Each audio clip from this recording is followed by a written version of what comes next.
Okay, it should be Thursday, it should be chemistry. And we left off at section 5, chapter 10, talking about a hydrate. A hydrate is a compound, ionic as far as we're concerned in this class, that has water molecules attached in it, building into the crystal lattice. I haven't told you lately, read the chapter. Always you're doing the reading that goes along with it, whether I say so or not, that's part of the assignment. You should be reading this, there's good information in it. Okay, so it's related to a percent composition of the compound. You're just gonna pick the water out and just look at that part. And I showed you a desiccator. Remember to look at page 351.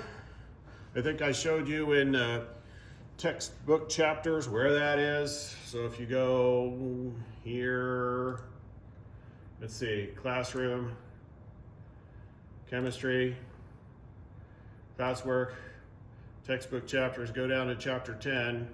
You can read all that.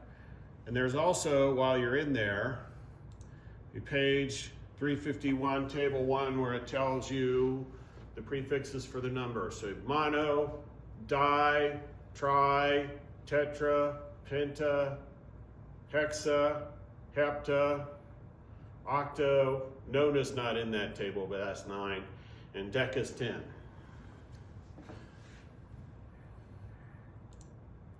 Okay, we did this practice problem on number 74 where you were trying to find the formula of the hydrate and you had Epsom salts or magnesium sulfate, and again you were turning percents into grams and grams into moles. And for the water, you were turning the percents into grams and the grams into moles using 16 plus 16 plus 1. 16 plus 1 plus 1 for 18 grams per mole for water, from 16 for oxygen, 1 for hydrogen, 1 for hydrogen. On magnesium sulfate, you had to figure that out. That's why these are in blue. It's assumed you know how to do that.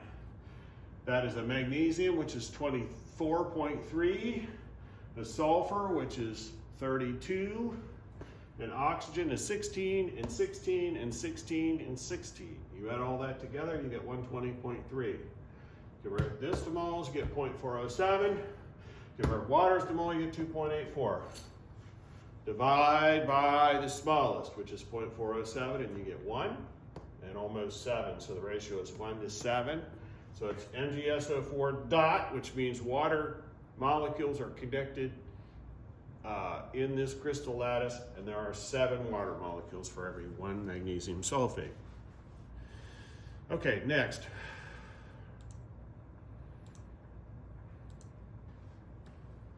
Was cobalt chloride.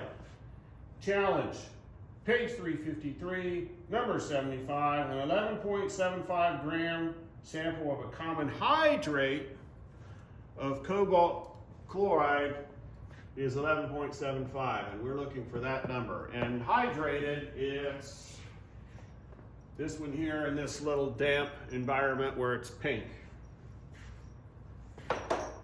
And we're going to dry that out, dry the water off, and it turns blue.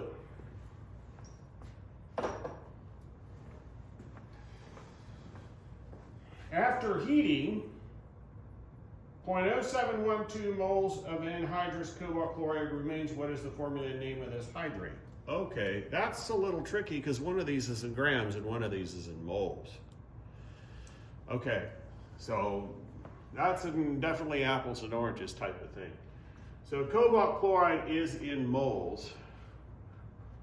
We're going to use a mole. We're going to use 1 for that. So if this is a 1, and that's going to be the case every time. So don't freak out about that. Your water is going to be maybe a half because there's a hemi in there. We don't have that as an example. But that's going to be a 1 or a 2 or a 3 or a 4 or a 5 or a 6 or a 7 or an 8. Okay, so why don't you take a mole of that and figure out its mass. So you can try to convert this to moles. The problem is you don't know the molar mass. It's a lot easier to take this moles and convert it to grams and then figure out, oh, we lost some grams in water there, didn't we? That's the way to do that one. So take 0.0712 moles of cobalt chloride And if you look up to find the 130, your cobalt is a 58.9, about a 59, and a 35.5, and a 35.5 is 71, and 71 and 59 has got to be 130. And so when you multiply these two, moles cancels, you get 9.25 grams of this, and the rest of the 11.75 grams has to be water. So when you subtract those, you got 2.5 grams of water. But you just got to have the moles there, not the grams. This is a weird one. So take that many grams of water and divide it by 18, get the moles, and then you'll have this. So if you take 2.5 grams of water, divide it by 18 grams per mole of water, you get 0.139 moles. When you divide that by the smallest, you get 2. So it's 1 to 2. That's 2. And earlier today, I slipped and said it was 0.2 H2O, so you might have already known that.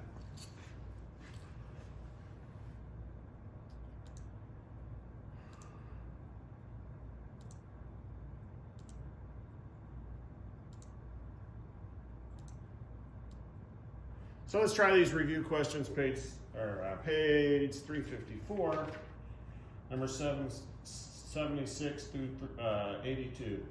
Summarize the composition of a hydrate. You've got an ionic solid connected with water molecules in that crystalline matrix. So a hydrate is a solid ionic compound in which water molecules are trapped in the crystal lattice. That's the textbook answer.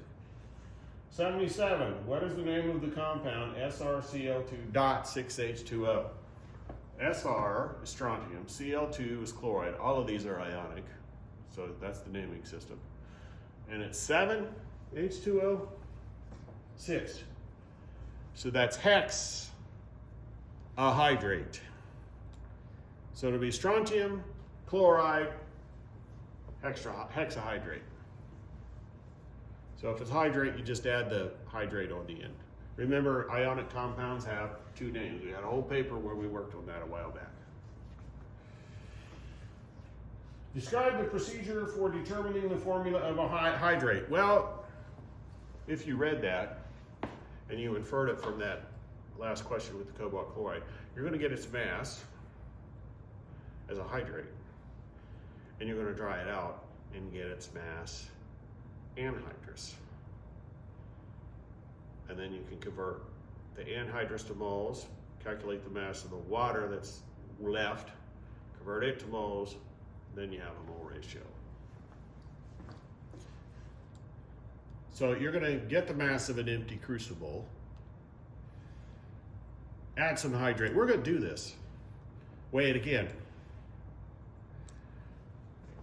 Because once you dry it out, this is just an easier way to do it without losing any product. You could weigh it before it goes in the crucible and then after it comes out, but that's a pain. Just weigh it in the crucible. This is the combination of the chemical hydrate plus the crucible, and you just subtract them to just get the hydrate. Then you heat the crucible, that'll drive off the water, or you can use a desiccator like I showed you, but that's going to take a lot of time. You don't even have to cool this down all the way as long as it's not so hot that it's going to melt something on the balance. Get the new mass. This is without water. So if you got the mass with water and the mass without the water, you subtract those two. You got the mass of the water that left, and you can convert that to moles. So determine the mass and the moles of the compound that you had by subtracting these two. Determine the mass of the water that you had by subtracting those two. No, these two. So determine the mass and then the moles of the water driven off. Then you got the mole ratio because they're both in moles now. And so you would use the simplest whole number ratio by dividing by the smallest.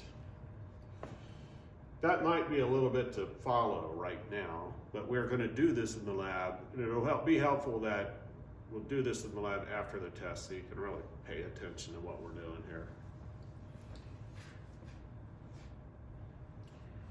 Number 79, a hydrate contains a 1/20 of a mole of water, 0.050, for every basically 0.01 moles of ionic compound.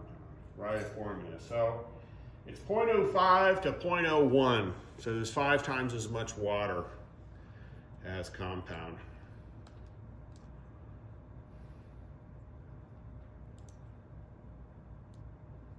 That's 0.05, that's 0.01. 80. Calculate the mass of a water of hydration if the hydrate loses 0.025 moles of water when heated. Well, you do it the other way around in real life because you're going to get the masses off the balance and then calculate the moles. You're not going to do it this way. But if you convert moles of water to grams, you're going to divide, or you're going to multiply 0.025 by 18 grams per mole. So 1/4 times 18 should be, what, 4.5?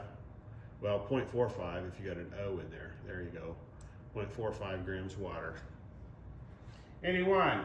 Arrange the hydrates in order of increasing water content.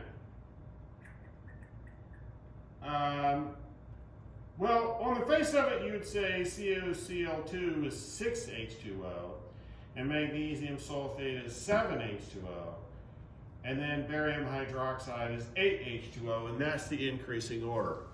But they may want these by percent by mass, and some of these compounds are heavier than others, and I don't remember the way they did that. So percent by mass, let's see if that's the way we have it. Yeah. So if you calculate the percent by mass of this in the whole thing, and the percent by mass of water in this whole thing, and the percent by mass of water in the Epsom salts, that's just 3 separate calculations that you know how to do. You do them and you compare the outcomes. And so you'll have to do them and write them out, but here are the outcomes. Okay, so this one is, let me just walk through the first one first. So if you do cobalt chloride, your waters are 18 and you've got 6. So I've got element, element, compound, element, element, element, compound. I treated these H's and O's different from those H's and O's because those are water. Element, element, element, compound.